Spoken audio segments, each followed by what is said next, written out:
I'm so happy to see all of you again.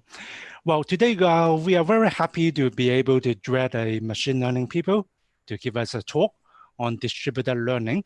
Dr. Ji Liu, right now head of AI platform department and Seattle AI Lab and Kwai Inc. He is also affiliated professor and was assistant professor over there at the University of Rochester. He got his PhD from University of Wisconsin-Madison in computer science. He worked on machine learning and artificial intelligence for more than 15 years. His research covers a wide range of areas in machine learning and AI, including, but perhaps not limited to, optimization, computer vision, reinforcement learning, recommendation system, bioinformatics, robotics, etc., and etc. He received IBM Faculty Award in 2017 and a few Best Paper Award in top-tier machine learning computer science conferences. And he is also an awardee of MIT TR35 China 17. He also served machine learning community in top conferences such as Triple AI, IJCAI, NeurIPS, ICML, etc. So without further ado, I'll pass it to Dr. Liu.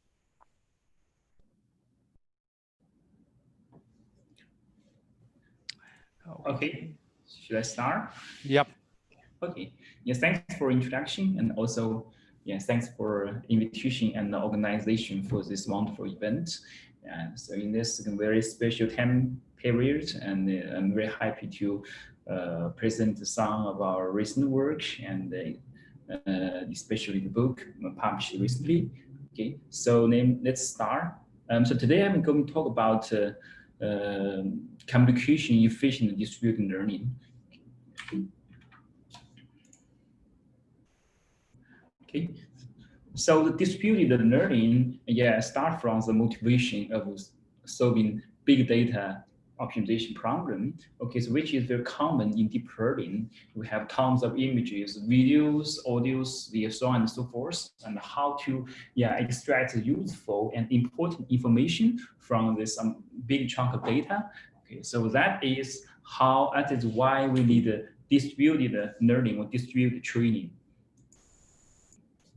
Okay, so let's look at this equation. So minimize f of x. So f of x is the objective function, which is the sum of bunch of component function. Okay, capital F of x and ai.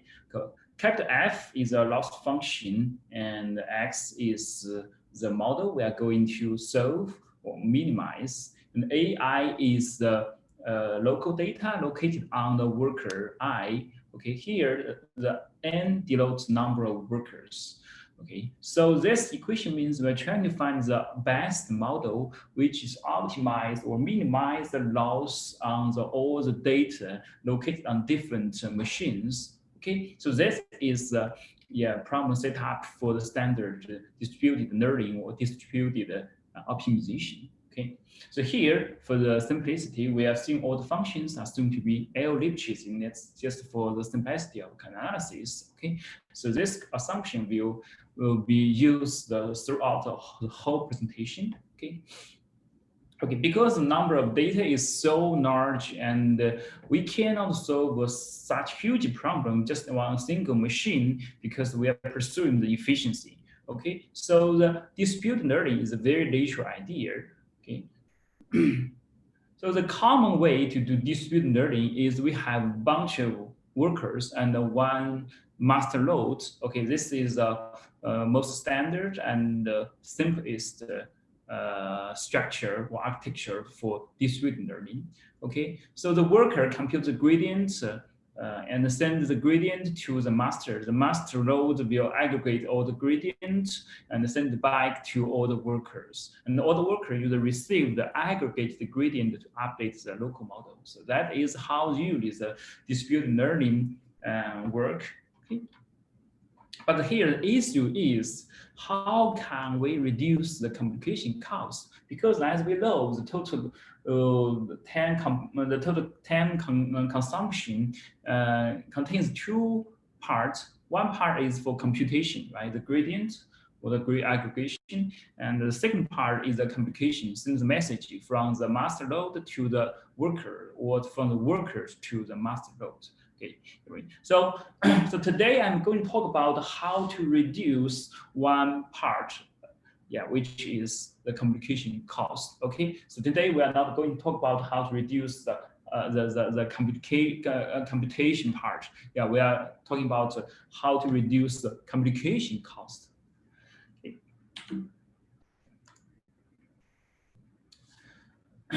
Okay, so this kind of things is covered by in the book published by written by my friend Ce Zhang and myself. Okay, and Professor Ce Zhang is the assistant professor at ETH.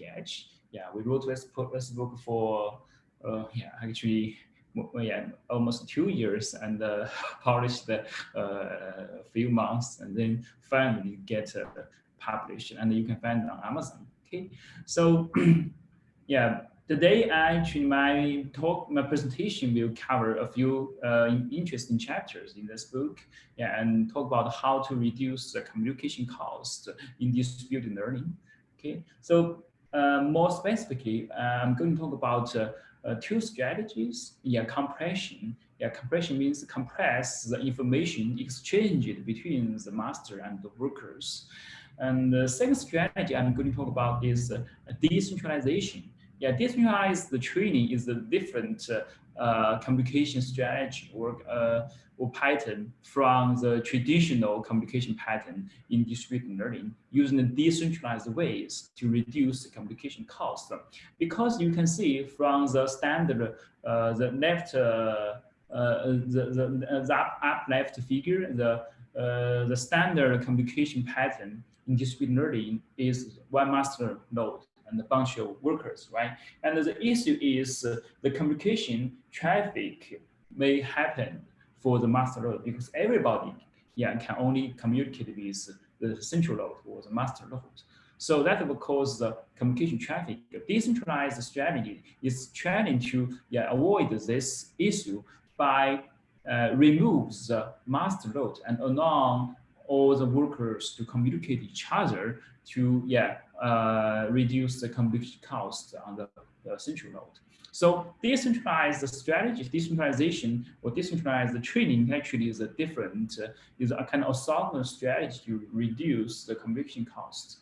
Okay, so I will first talk about communication compression strategy and then decentralized strategy. Okay, and then I will talk about a little bit the combination of these two orthogonal strategies to see what's happening. Okay. Okay, in the first part, I'm talking about compression. Okay. So as we know, compression could be a very huge issue in distributed learning, especially when you're training a huge model, for example, BERT. Okay, yeah, BERT is a very huge model, and the communication time, yes, may dominate the each iteration. Yeah, because the computation time is kind of minor, but the communication time is huge when you're training the BERT model. Okay, so the most straightforward idea is if we compress the information exchanged between the workers and the master, then we can definitely reduce the communication cost, right? So that is the most straightforward idea. So to implement, follow the standard stochastic gradient descent approach or method, there are a bunch of different implementation by using compression strategy.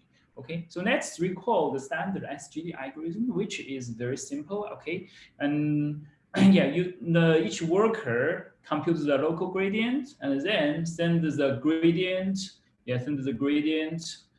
to the master or the master server. Okay, the master server aggregate all the local gradients, and then send back the average or aggregated gradient back to each worker. Each worker uses the received average gradient to update the model. Okay, so that is the most straightforward implementation of distributed SGD algorithm. Okay. So if we use a very standard implementation of SGD on distributed scenario, actually we will see in each iteration, we will exchange 2n flow vectors. N is the total number of workers over here. Okay.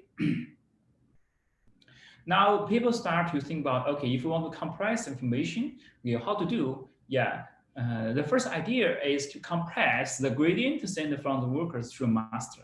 Okay, to compress G1, D2, and G3. Here, C denotes the compression operator. Okay, they might be randomized. I talk about more about the compression operator. Yeah, but so far let's just assume it's a certain compression operator. Okay, and compress the local gradient and then send to a server. Okay, because the compressed gradient is much smaller than the full gradient. So yeah, you can reduce or save the bandwidth. Okay, then send G bar is aggregate the local gradient. Okay, the server computes this guy and send it back to all the workers. Okay, if we follow this strategy, which I call the single compression, because only compress the gradient send from the worker to the server. So the total communication cost in each iteration is m times 1 plus cc. Here is a small number between 0 and 1, which denotes the compression ratio. Okay, it depends on how aggressive you compress the information. Yeah, that will determine the value of c.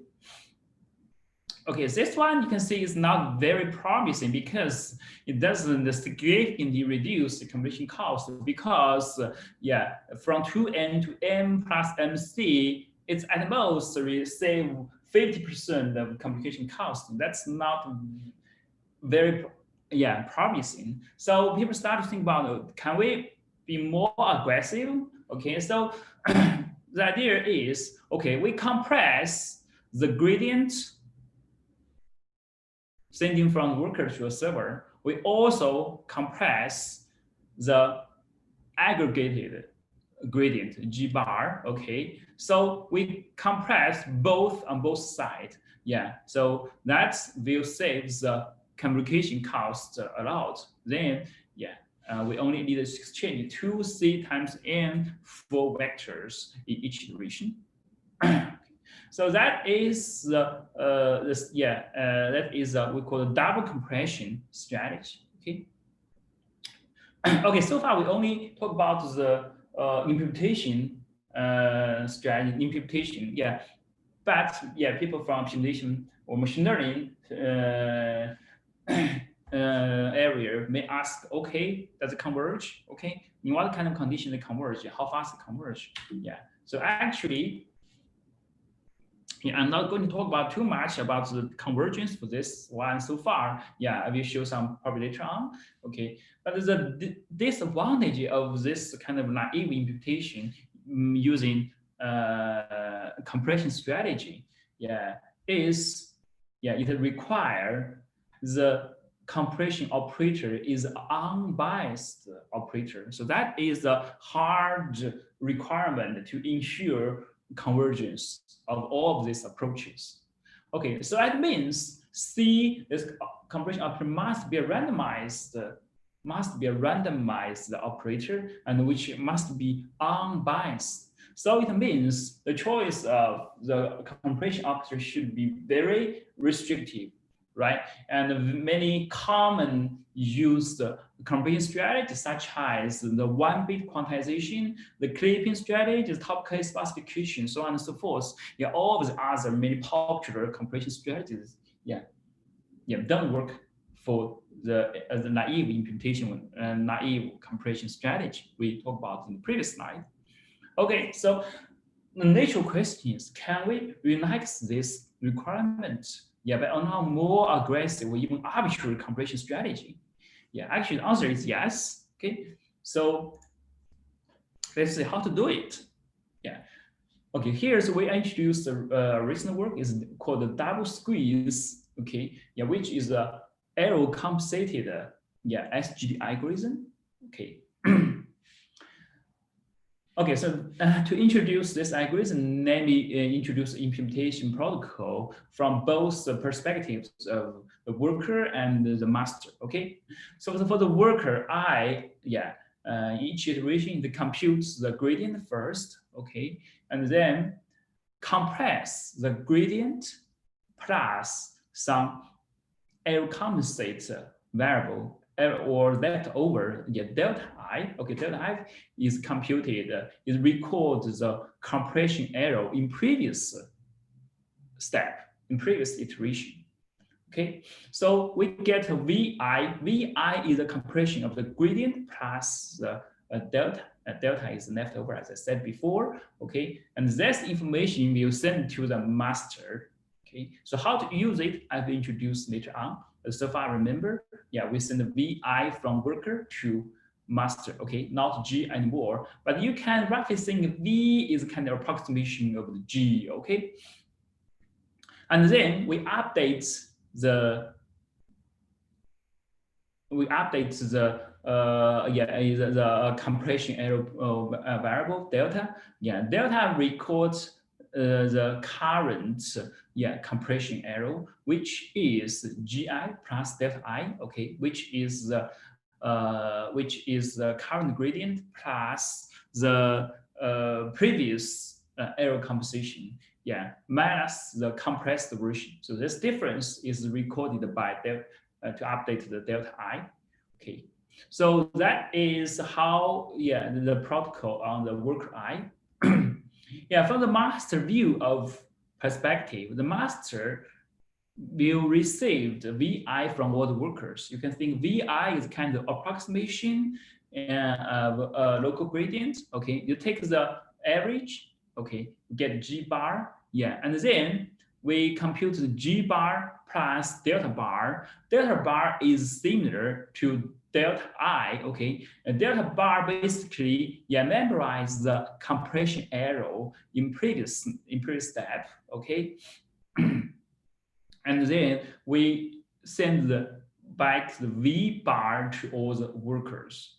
Okay, so you can think, think this V bar is roughly the average, the average of all the local gradients. Okay, and then the master updates the delta bar. Delta bar is used to record to memorize the difference of the standard the real the true version and the compressed version of V bar. Okay, so when the worker received V bar, basically it's kind of roughly the aggregation of all the local gradients and then update the local model. Okay, so here, please note that all the workers will maintain a variable x, and the x basically are identical on all the workers. Okay, so that is the protocol of double squeeze. Yeah, the double squeeze because we compress the information sent from worker I to the master, and we also compress the information sent back from master node to the worker. Okay, so that is a protocol for that algorithm. Yeah, I hope I make it clear enough for you guys. Yeah, the key idea is you memorize the compression error in previous step. Yeah, and the next iteration you always compensate this error in your current gradient. Okay, and doing something like this to avoid dropping the compression error. Yeah, that makes the algorithm more accurate. So that is the intuition. Okay. Okay, so from the optimization perspective, so we can actually write the updating rule for the double squeeze algorithm. Yeah, we will see it's kind of stochastic gradient descent and like the updating rule. Yeah, so let's take a look at the first equation over here. Okay, so xt plus 1 equals xt minus gamma g bar t. Okay, yeah. if you forget about the rest part, S is kind of very standard SGD step, right? Yeah, but the additional part is gamma times delta height of t minus delta height of t minus 1. Okay, so G bar here is roughly, yeah, G bar here is a gradient, okay, the aggregation of a gradient, and delta height of t is kind of the aggregation of all the compression error at the t step. So you can see in the first equation, yeah, it's roughly the same as SGD algorithm, except there's additional part, which is a difference of the compression error in 2 steps. Okay. Yeah, the analysis for this algorithm is not a very complicated. Yeah, but the property is very nice in this algorithm. Okay, so we can here, before I show you the final convergence rate result, yeah, next rewrite the algorithm, yeah, by representing the t+1's iterate by the initial point of x and also the gradient information. So if we take a look at the standard centralized SGD algorithm, which is nothing but this xt+1 into x0 minus gradient, times the aggregation of g bar from the first step to the t step. Okay, but the naive compressed centralized SGD algorithm actually there will be additional part. The second one actually is approach we mentioned before. Oops.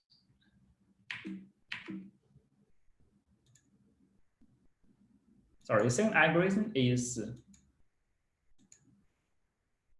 it's nothing but this one, using a double compression strategy to do the naive compression on the exchanged information.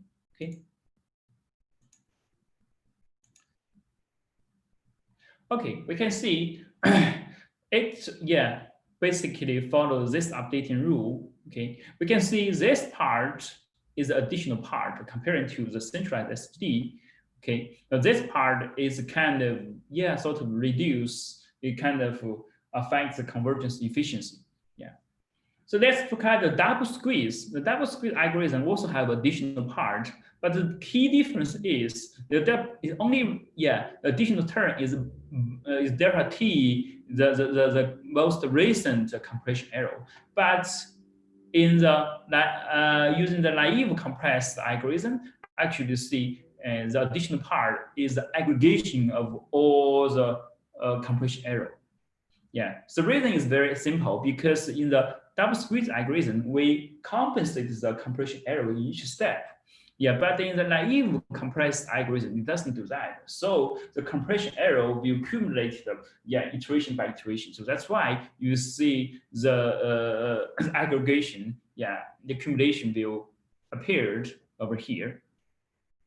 So that is why the double squeeze algorithm will be much faster than the naive compressed version of SGD. Okay, so now let's make some more serious comparison. Okay, so for SGD, the convergence rate is something like this. 1/t plus sigma over square root of n times t. N here is number of workers. T is a number of iterations. Okay, if you see the centralized SGD using using the simple naive compression strategy, we'll get this convergence rate. Here we need to also assume the compression operator is unbiased. Given this additional assumption, we can get a convergence like this. But if we take a look at the double squeeze SGD algorithm, we will see the additional part is the sigma prime divided by t power of 2/3. Okay, obviously this term actually is much smaller than the additional term in than the centralized SGD using naive compression. Okay, because the dependence on T is better. The T here is square root of T. For the double squeeze, it's T in power of 2/3. So that is why, yeah, double squeeze is better than the naive compressed SGD algorithm. Okay. So that's in convergence comparison. So let's take a look at some real comparison validation on, on the real data. So we use Cypher 10 and 8 workers up here. Then comparing the first algorithm is vanilla SGD. You can consider as a standard implementation of SGD, no compression. Yeah, second one is our algorithm double squeeze. Third one is momentum SGD. Next one is quantized SGD. Quantized SGD is the one particular compression algorithm, compression strategy for the unbiased SGD algorithm. Okay, so basically consider the QSGD is one implementation of the second algorithm. Okay, so we will see, yeah, we will see the loss curve against the epoch. Yeah, our method and the vanilla SGD and moment SGD basically are identical. Okay, but the QSGD, yeah, is slower, right? Now, which is not surprising because, yeah, because of this term, yeah, the additional term is significantly large than this term. Okay. Okay, that's why comparison the loss against epoch. Yeah, we didn't consider the the left figure only shows a comparison on basically computational computational cost. Yeah, the right figure basically shows a communication cost. Yeah, okay, so we change the networking. Yeah, the bandwidth from small to large. Okay, actually we will see the running time iteration, yeah, using the double squeeze algorithm is yeah, faster, yeah, is much better than other algorithms. The main reason is the compression save a lot of bandwidth in communication. So in the scenario of bandwidth is byte, actually small, the advantage of the of double squeeze is more obvious. Okay, so we talk about the compression strategy. The idea is quite simple, yeah, to compress information exchange between worker and the master, yeah. But the key thing here is we designed some kind of smart strategy called error compensation to remove the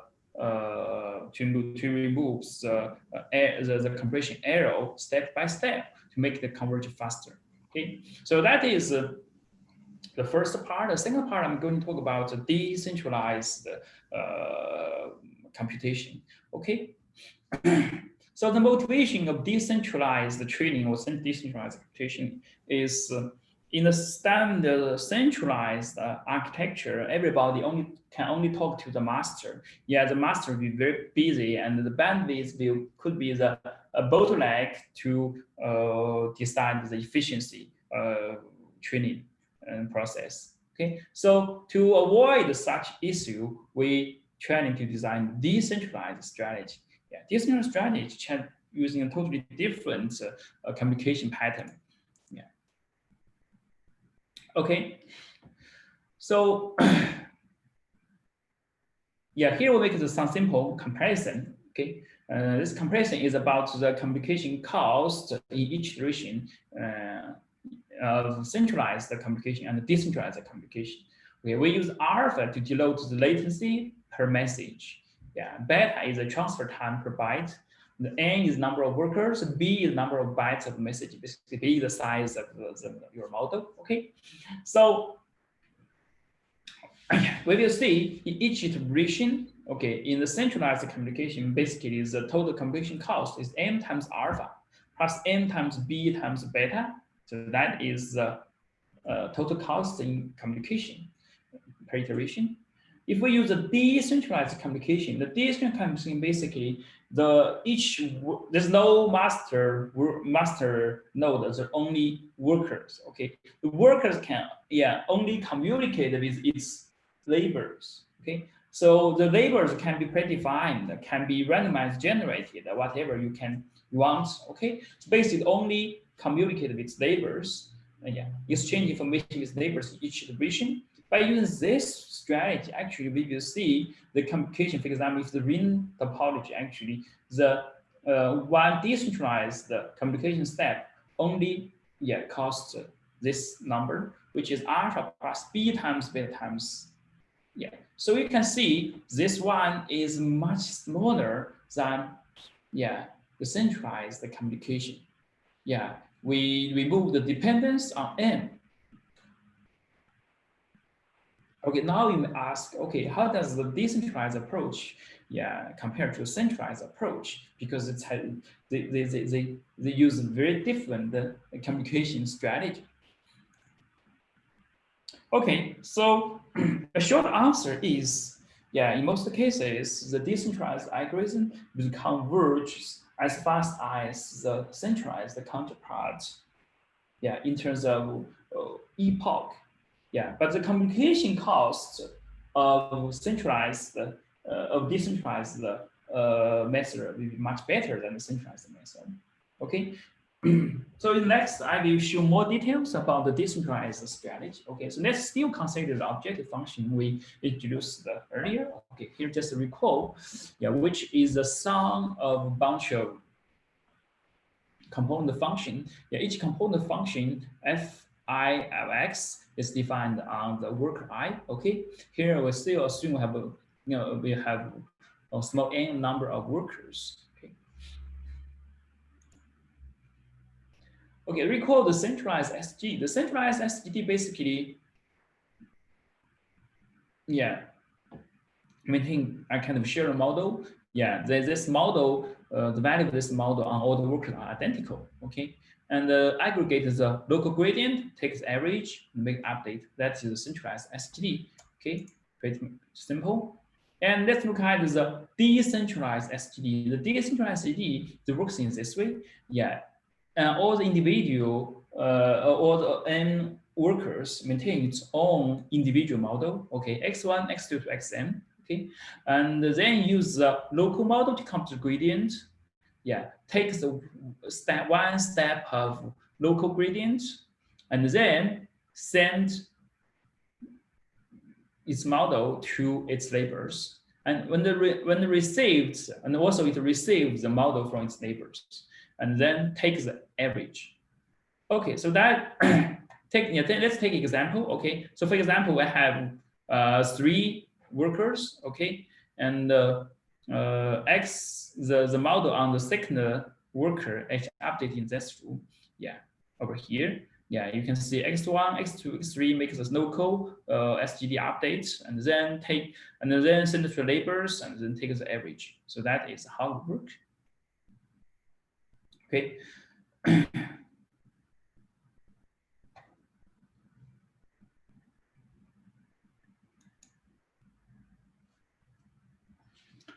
Okay, so here the key theme is W. W here denotes we call the confusion matrix or weight matrix. This matrix we assume it's symmetric, W is stochastic. That's for simplicity. Actually, the requirement on W can be relaxed. Okay, we don't talk about that today, but here let's make it simple to assume it's symmetric and W is stochastic. Okay, it means W times 1 vector equal to 1 vector. W transpose times 1 vector is still 1 vector. It's non-negative. And W equals W transpose is symmetric. Okay. And if this is the ring topology network, and you see the form of W should be like this. There's 1/3 on the diagonal strip and 2 off diagonal element 1/3 and 1/3 on the left button and right up and upright. Okay, so that is a form for W if this is a ring topology.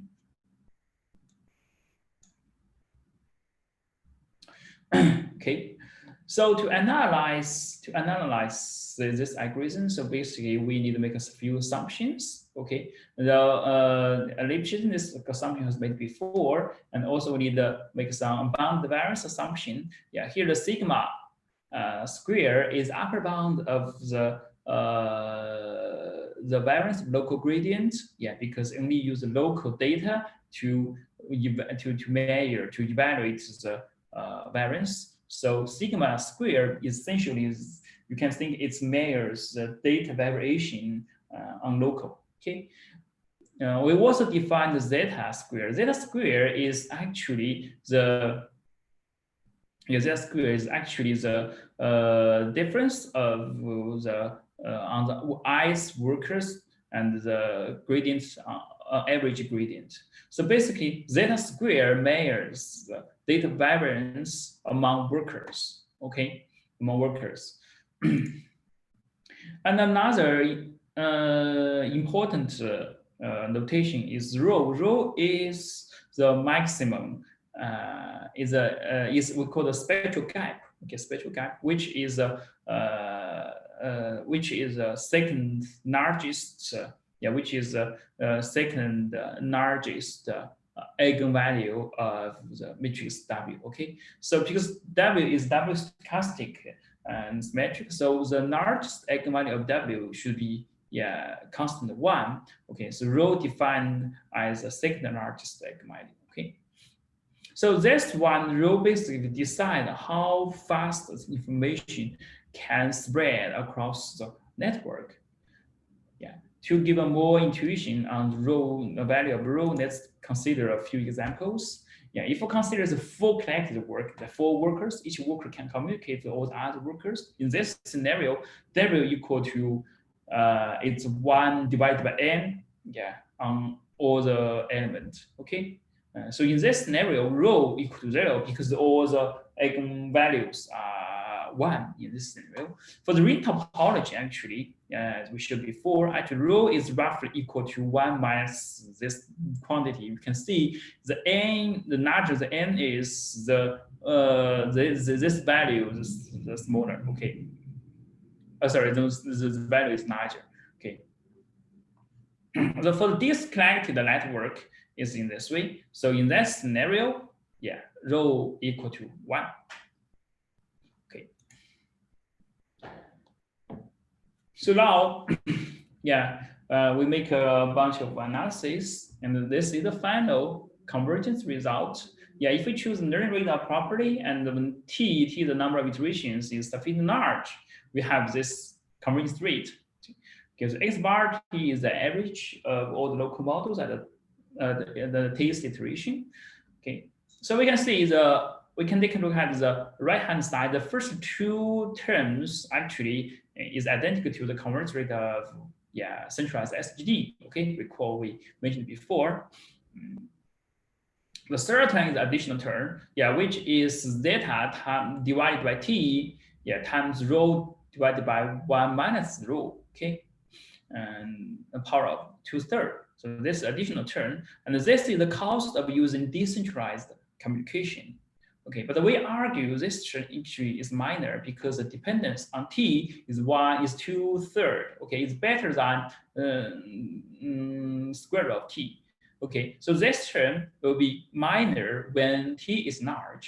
Okay, the second observation is rho actually. If there's a full collective network, actually rho will be 0, so this term will vanish. Okay, so that is probably the tightest bound of this SGD so far we know. Please correct me if I'm wrong. Okay.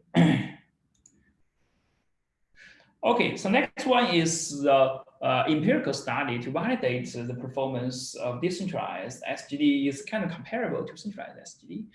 So this algorithm, as implication, This algorithm is it run on the Cyber 10 ResNet, and we have 100 GPUs. Okay, and we make the all 100 GPUs connect in the ring topology, and then we evaluate the training loss over number of epochs. If you see these two curves roughly, identical. Okay, it means the computational complexity doesn't increase for decentralized SD, even we use decentralized communication. Okay, because decentralized communication is kind of it's not fully exchanging all the informations. That's partially exchanging informations. Okay. Okay, so in the previous one, we showed the computational complexity doesn't increase by using decentralized communication. The next one, we show the advantage of decentralized communication. The left figure basically shows the bandwidth is increased from decrease from large to small. Actually, if you see a decentralized method, actually will better than the centralized method. A single PS and all-reduce are two different implementation of centralized SGD.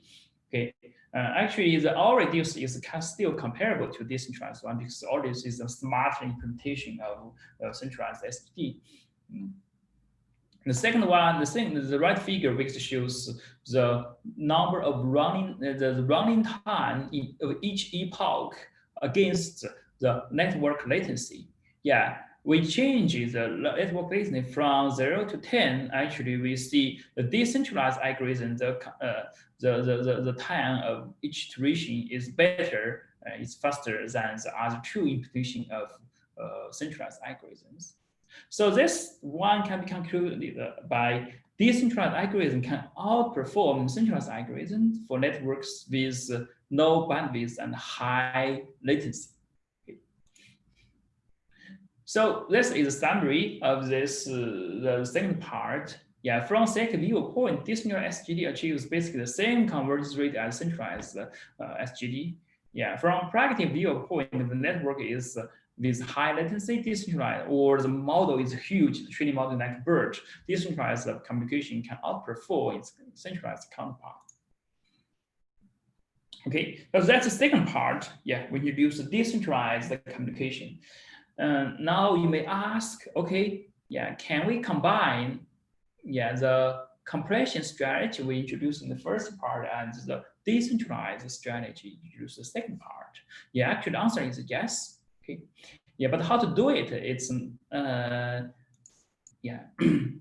So first, okay, we can think about the very naive way to do it. Okay, the naive way to do it is to simply compress information exchange between workers. Okay, to recall in a decentralized training, basically the workers exchange their local models to each other, right? So what if we compress the local model? We compress local model and send it to the labels. So that's a very naive and implementation. Okay, doing this, apply compression on the local models. But unfortunately, it doesn't work. It diverges. We use a simple use case, the Rochester regression to test that it doesn't converge. So that's the bad news. But how to fix it? To recall. The compression strategy works in a centralized scenario is because it compresses the gradient other than the model. Okay, so that's motivated us. We should compress the gradient other than the model. So that is the intuition over here. So how to compress gradient other than the model in the decentralized setting? The idea is it's quite simple. We don't send the model, we don't directly change the model to exchange the model between workers. We exchange the difference of two sequential models. So for example, in the worker I, and we will memorize the previous local model and the current local model, and we only send the difference between these two models to the workers. Yeah, because the other workers have the local model of its neighbors, it gives the difference to retrieve the current model of its neighbors. So that is the equivalent way to implement the decentralized SGD, decentralized communication.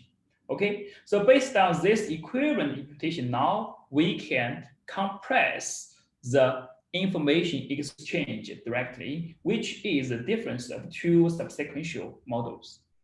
So that's the idea.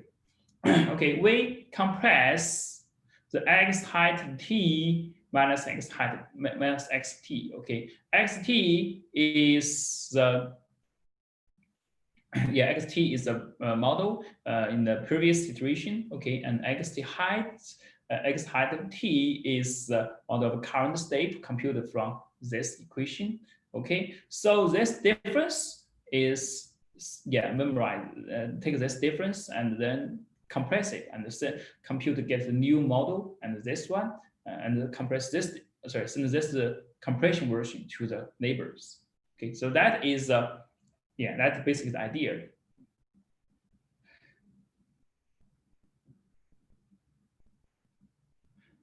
Okay. So now, if we use this strategy, actually, we here let's give the details of proofs, and we can eventually get the convergence rate over here. Here alpha is a constant and the upper bound of the compression ratio. Okay, usually this should be smaller than 1, sometimes 1/2, depends on the proof strategy, depends on the proof tricks. Okay, we can think it's a number between 1 and 0. Okay, so we can see roughly the first two items are identical to the standard SGD, and the third term actually the additional term by using the compression ones. Okay, you can see this one is also kind of minor. Okay, but here one thing we dislike is it requires the compression operator is unbiased. Okay, if as I mentioned before, the unbiased requirement will exclude not useful and popular compression operators. Okay. Okay, let's first take a look at an experiment. Is experimental study for this compression strategy, and then we will show how to fix the assumption, the unbiased assumption. Okay, so experiments we show the training loss against the running time. Okay, and we show 3 figures, and from left to right, the networking condition becomes worse and worse. Okay, so basically the networking condition is good. Basically, the decentralized communication with 8-bit compression, is identical to the decentralized version of decentralized SGD with full version, full precision, and the centralized algorithms. All the 3 algorithms are identical. Okay, in this case, because in this scenario, the communication cost is minor because the networking is very good or the model is small. And we can see the right figure. Basically, in this scenario, the networking is really bad. Okay, really bad. So we can see the decentralized algorithms with 8-bit compression, outperform the other 2. Okay. So this one validates the effectiveness of the decentralized with this compression. Okay, now there are 2 issues with the compression algorithm for decentralized SGD. Okay, the first one requires the operator is unbiased. This one is not very good. It's not very popular, and we noticed if it diverges when using 4-bit compression. So that is an imitation of the algorithm we proposed previously. Okay, now the question is, can we fix it by using kind of error composition strategy? Okay, so how to use the error compensation strategy? So let's take a look at the decentralized SGD algorithm. Yeah. So XT is the condition of all the local models. Yeah. GT is the condition of all the local gradients. Yeah. Basically, decentralized SGD is running, yeah, this protocol. Okay. So we rewrite this one. Okay. Rewrite this equation by this way. Yeah. It's equivalent. Now we compress xt minus gamma t gt. Yeah, basically on each local worker, we compress the model minus the local gradient, and then send this information to its neighbors. Okay, we compress one and send it to our neighbors. So that is the idea. Here, yeah, people may ask, okay, you mentioned that before, compress the model doesn't work in the decentralized communication, right? That's something I mentioned before. But how could you? But here you also compute the compression. But how can you make it work? It doesn't make sense. Yeah, but actually, you're right. But here, the important thing is this part, the W minus I. This part, yeah, this part essentially is taking the difference of the local model and its neighbors model. So this one is roughly plays the roles of taking the differential of models, which is essentially like the gradient. So that's why we compress the model here explicitly, but implicitly we actually compress the difference of models, okay, because of this factor. Okay, so that is the key motivation. Okay, based on this key motivation, what we do is something like this.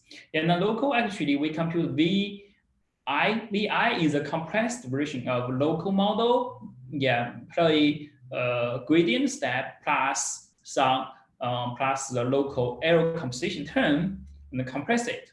And this guy is sent to the neighbors. Okay, the neighbors, and use delta t minus 1 is to record this, to memorize the difference, to memorize the loss of compression in current step. Okay, okay. When received, each worker received the compressed version of neighbor's model. Okay, and then take this computation. Take this computation. Okay, you will see here we have one parameter with eta. Eta is kind of controls the compression error explicitly. Okay, yeah, to decide how important, how significant the current model will affected by the compressed by the compression. Okay, so there's two. Sorry, this is basically the protocol of combine error composition and decentralized communication.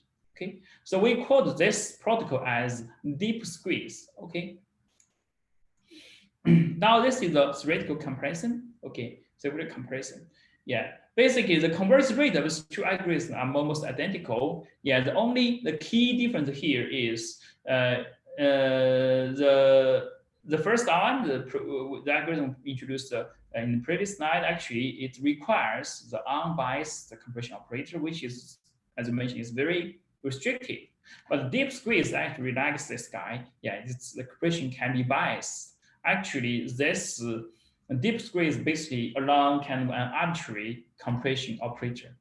So that is the main advantage. It can be compressed information more aggressive, and it's robust to 2-bit of compression. Okay, so the experiment, I compare a few algorithms, the compression algorithms using decentralized communication.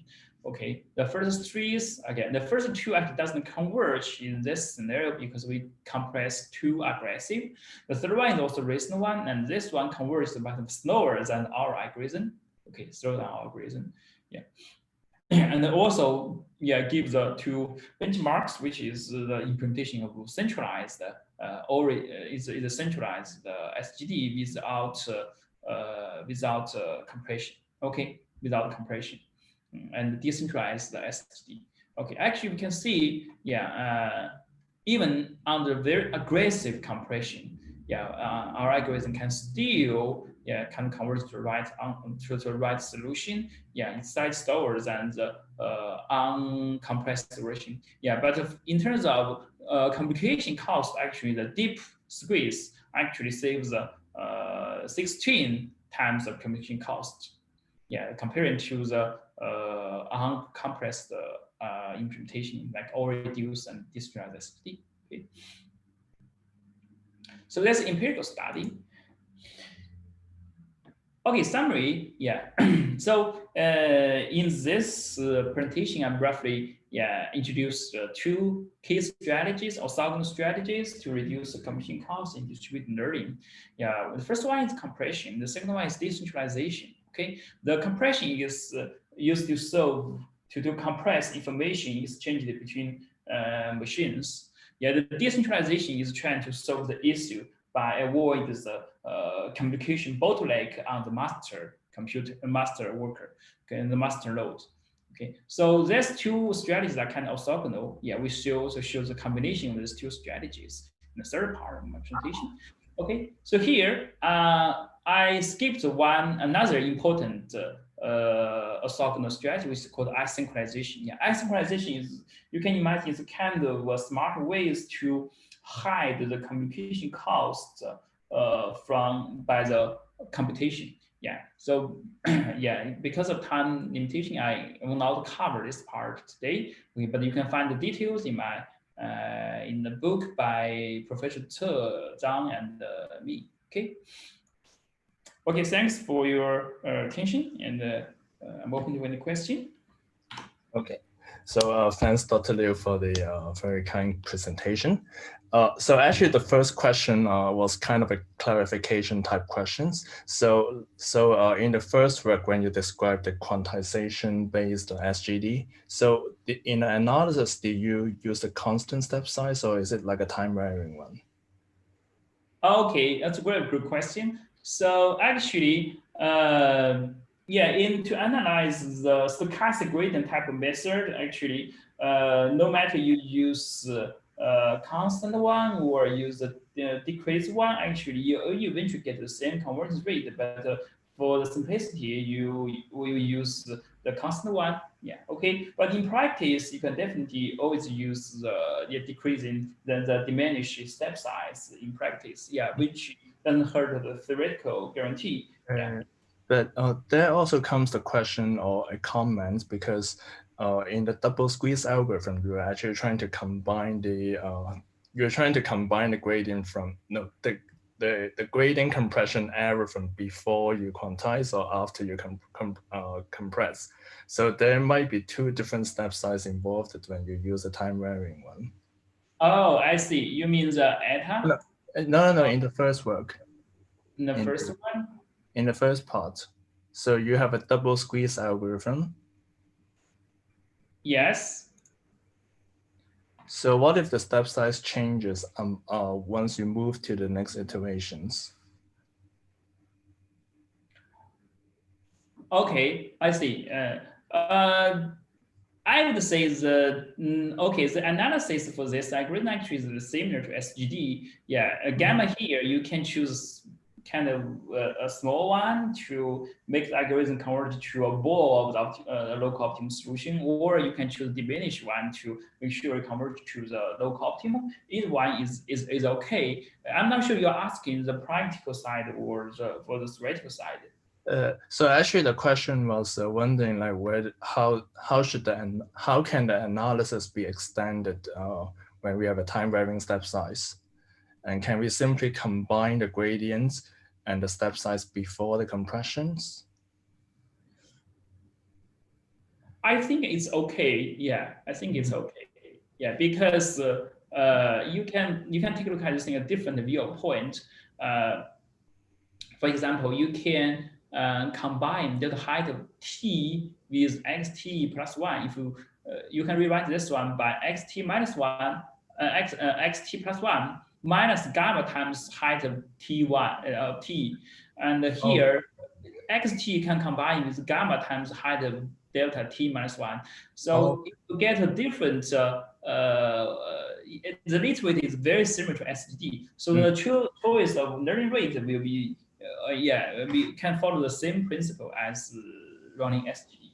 That's is what I can tell from the theoretical analysis. Okay, yeah. I guess we really need to go into the analysis to see how things works. Sure. Yeah. I mean, that's my feeling, sure. Try that one. There probably is some issue, but my gut feeling is it should be okay. Yeah, that's my gut feeling too. But I guess the analysis is not that simple. Okay. The next question is actually about so can you try to explain like why the error compensation is more helpful? Like how does it reduce the error as you present in the analysis as you presented? Oh, I see. You mean why the error decrease? Is that the question? The compression error? Zhonghui, is it your question? Yeah. Yeah. My question is, can you give some insight why adding it seems that the delta is you add some noise before doing the quantization, right? Yes. Yeah. So could you give some intuition why that's helpful? Or why not we? I'm not sure what's the purpose doing that. So I want to know the intuition. Thank you. Sorry, let me correct. Let me. So can you explain more questions? So you're asking the. Yeah, I'm asking that why adding the noise to the gradient before doing the quantization is helpful. In adding noise on the gradient before do quantization. Yeah, I think in the previous page, on page 8, if I understand correctly, here you have GI and you plus delta. Delta is kind of noise you add, and you do the quantization. Sorry. I'm not sure. I guess you probably missed. I didn't make this clear enough. Sorry. So delta I is not noise. It's not random noise. Delta I is used to memorize the compression error in early steps. So that's why you say you do the error composite. You do the error composition. Yeah, you basically own some money to somebody else. Okay, now you now you can take it back to when you do the accounting. Yeah, so that is intuition over here. So you can see this way. I see. Thank you. Yeah. That's a key thing over here. Yeah. You didn't drop it. Yeah. If you use a naive compression strategy, actually, you just compress the gradient, right? And you totally ignore the compression error you own in early steps. Yeah, but now we don't want to do that. We will still memorize that. Okay, we owe you money, and then we will pay back in later iterations. So that is how it works. Would you mind if I interrupt a little bit? Yeah, I have the same question here. Now, in doing so, do you still need to assume your quantization function to be randomized? Oh, good question. No, we don't have to assume it's randomized. It could be not randomized. It could be deterministic, like one bit, just doing the simple quantization. Yeah. So this one is very flexible. Yes, very flexible. Yes. So it around basically all the compression strategy, at least over here, can apply to the double squeeze algorithm. Yeah. Now, it might be slightly technically heavy, but I have to look at the proof if I really want to know the truth. Now, but for that reason, your AI, you probably need some mild assumption on the randomness in order for good things to happen, I guess, right? The distribution of A, that is to say. You mean do we assume the distribution of or something you assume on the randomness? Over here, okay. In order for this error compensation to be working well. Randomness, we don't assume the randomness, but in this setup, we assume AI is sampled from the local data set. That is what we assume over here. That's how you see the sigma is coming from. Sigma here is used to measure the variance of local gradient. Yeah, if no randomness, or it's only you compute the exact gradient of the local workers, basically sigma would be 0 over here. Anyway. Yep. So, I'm okay. So let's move. So anyway, let's move on to the next question. So actually, this is also related to the exact same slide that where you're stopping at now. So actually, the question is how do you choose the optimal quantization beats for the first part of the work? Would you do it like based on your simulations or your theoretical analysis? And yeah, that's the question. Okay, good question. Yeah, so very good question. Yeah, so here's my so from the analysis, basically you can only find out the kind of optimal the kind of optimal trade-off between compression and the computational complexity. Yeah, by choosing properly choosing the value of sigma prime. That is something you can control. Yeah, but in practice, it's very hard to get some optimal trade-off. Yeah, it's very hard to get the optimal from the theoretical analysis, because there are a bunch of constant factors in front of each term. Okay, and the second thing is you usually don't want to solve this problem very exact, because you want to get some better generation property. So given such those kind of uncertain things, actually I will recommend the people just to do this in practice, just to do this using using kind of practical ways to decide the optimum choice of compression. Yeah, but I guess the main point here is that the analysis gives you some sort of a feeling of what you should tune, like whether you should increase the quantization beats or not, like or for example, dependence on what is the noise of the SGD of the plain SGD algorithm, and then you decide on how much quantization you need here. Yeah. So that basically, we do this. Yeah, to be honest, we're doing this in practice. We use some very practical way to find out the optimum number of bits. Yeah, it definitely depends on the real data, the distribution of real data. Yes, indeed. Also the complexity of the network. Yeah, it's kind of tricky. Yeah, obviously it's really tricky. Exactly. So the next question is about so it's about the second part now. So what would be the communication protocol you use for decentralized communications? So will there be like a strong interference in the decentralized communications, or you simply assume that the links doesn't have any interference? And also it seems that the communication overhead here you analyzed is independent of the number of workers, which seems to be a little bit surprising. Yes. Okay. Yeah. Yes. Okay. So yeah, let me answer the last part first. Okay. So because here we assume kind of ring topology, where you can decide the number of, you can predefine the communication topology. Okay, if you assume each worker only communicates constant, at most the constant number of neighbors, then this one will always hold. Okay, it will always hold.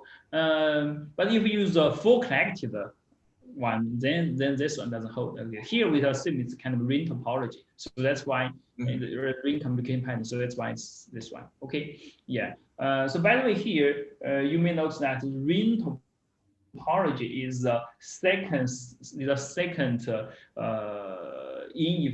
second most inefficient communication topology. Yeah, the most inefficient communication topology is the chain, right? Yeah, so that's why our experiment we basically test the second most inefficient communication network, and it shows it works quite good. Yeah. Okay. So it means we don't have to make each worker connect too many neighbors. Yeah, probably a constant number of workers is sufficient enough. Yeah. And also, what is the communication protocol here you use between the workers? Sorry, the communication protocol? Yeah. You mean like MPI, something like that one? Yeah, something like that, yeah. Yeah, yes, yeah. I think we use MPI, yes. Yeah, this one is actually, the implementation actually is modified from the implementation of CMTK, implemented by I think it's a public distributed framework by Microsoft Research. Okay, I see. So, and also there should be no interference when you send a message from one node to another, because those are kind of like encoded links, and it's a computer network in general. Yeah, because I think because when I'm reading this question, I think that he might be referring to some sort of wireless communication networks, and it is actually not wireless in your case. Oh, yes, that's good question. So yes, so here actually we I think we treat each GPU as a worker. I think that's what they do, and make sure they communicate in the ring topology manually. Yeah. But in the reality, actually, people don't have to do that kind of communication pattern because within one machine, the GPUs can communicate with much larger bandwidth. Yeah, if you use RDMA, actually the bandwidth will be pretty good, even between machines. Yeah, but here to do the test, actually we manually restrict the bandwidth and set the network latency. Yeah, that is used. Yeah, but in the meantime, actually, I want to also point out. Actually, right now we use we test this algorithm on BERT. BERT is a huge model. Actually, the communication cost will be dominant. In each iteration. Even using the well-conditioned network. And we use this kind of algorithm and still observe the 20 to 30% of efficiency improvement. But so, I didn't show here. And also when you define a bandwidth, so here is the node. So is this bandwidth defined as the bandwidth shared among all the nodes, or is it some kind of a time sharing based definitions for your bandwidth? Okay, I see. Let me recall this one. Yeah, actually, somebody asked this question probably 2 years ago when my first business work.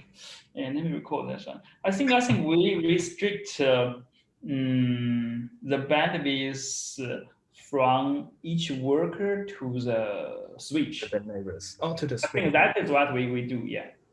I see. So the next question is so actually this next question comes back to the first part of this of the talk.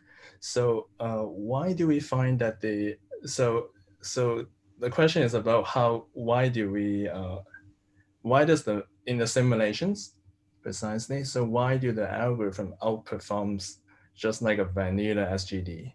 So if you actually look at this one here in the figure, so here. Okay. We also ask the same question to ourselves. Here is our guess, because I used some kind of quantization stuff. It's kind of help to jump some kind of shallow, local optimal faster than the vanilla SGD because you're doing some quantization stuff to doing some larger perturbation on the solution. Okay. That's our guess. That's our guess. Yeah, but eventually, no matter the vanilla SGD or double squeeze SGD or using momentum, or actually, all of them still convert to come to the same one. But I guess the thing is that theoretically, when the vanilla SGD should be better, theoretically. Yeah, in general, it should be better. In general, it should be better. But if the function has not shallow local optimum and you give larger perturbation, no matter using quantization or other strategies, it could be helpful. It could be helpful to jump those kind of things. But it's very practical experience. It cannot be thought as kind of kind of the universal stuff. So the next question is also, so actually it goes to the second part now. So when you analyze the DCD-SGD algorithm, so you mentioned that it doesn't converge with 4 bits. So is there any reason why the 4 bits is that's best? Like, is there theoretical reasoning towards why 4 bits doesn't work? Yeah. So reason is here I didn't show over here because we actually have a requirement on the upper bound of alpha. Oh, okay. Yeah, but alpha here is too complicated. I didn't show over here. So as I mentioned, alpha is definitely should be between 0 and 1. And if we choose the 4 bits, actually that will can sort of hurt that will violate the upper bound of alpha in this scenario. So that's why it doesn't work. But does it really show that the 4 bits is the upper bound?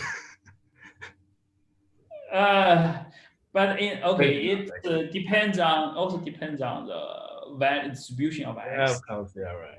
Yeah, it also depends on the distribution of x. But empirically, telling here is if divergence we use 4 bits, it's not a kind of it's kind of an empirical observation. Okay. On a certain data set we use, on a data set that we use, it doesn't mean it doesn't converge using 4 bits on every single data set. Sorry, here is not a very rigorous the statement. Yeah, I guess the sentence here is not a really rigorous sentence, I guess. So I will fix this one. Good point. Okay, the next question is so in the simulations, so when you compare the naive compression SGD method with 4 bits compression fail, so I remember that there's one of the figure where you shows that a naive compression SGD fails, and this one? Yeah, probably this one. So what is the compression scheme that you used here? Is it like the same unbiased compression that you described before? Yes, I think here we use unbiased one. Yes. Got it. So okay, let me see. Okay, so I guess we just have maybe 2 more comments here. So could you justify by saying that why should the quantization has to be unbiased in order to ensure convergence? Why should it be unbiased to show convergence? Yeah, for DCD. For this one? Yeah. Actually, let me use let's see a second. Let me use a different one should be easier to understand it.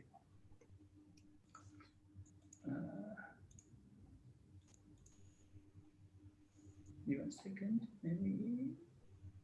It's okay. I think I will find it. Yeah, I think I have a good intuition over here.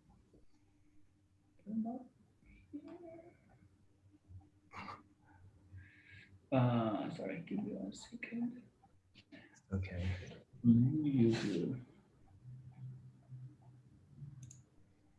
No, this one. Oh, probably this one. Okay. Okay. First, let me explain it using the centralized setting. Okay, in the centralized setting, basically the naive compressed SGD is kind of the counterpart of the compressed decentralized in the naive one. And the double squeeze one actually corresponding to the deep squeeze using the error compensated compression strategy to decentralize the algorithm. Okay, let me use this one to explain it why we require it's unbiased. Because you can see we make this if we write in this updating rule, you see the additional term using the naive compressing one, the compression error will accumulated step by step.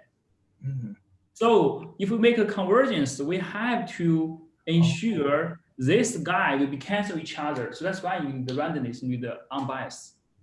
Okay. So that's the motivation over here. Yeah.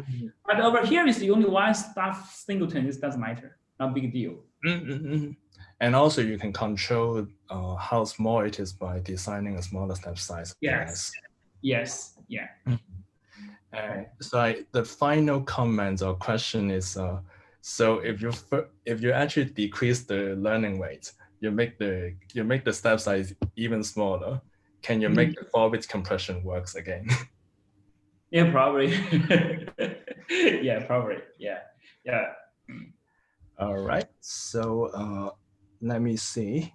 So I think I have pretty much clear all the question in the chat box right now. So to our attendees, if you have any questions,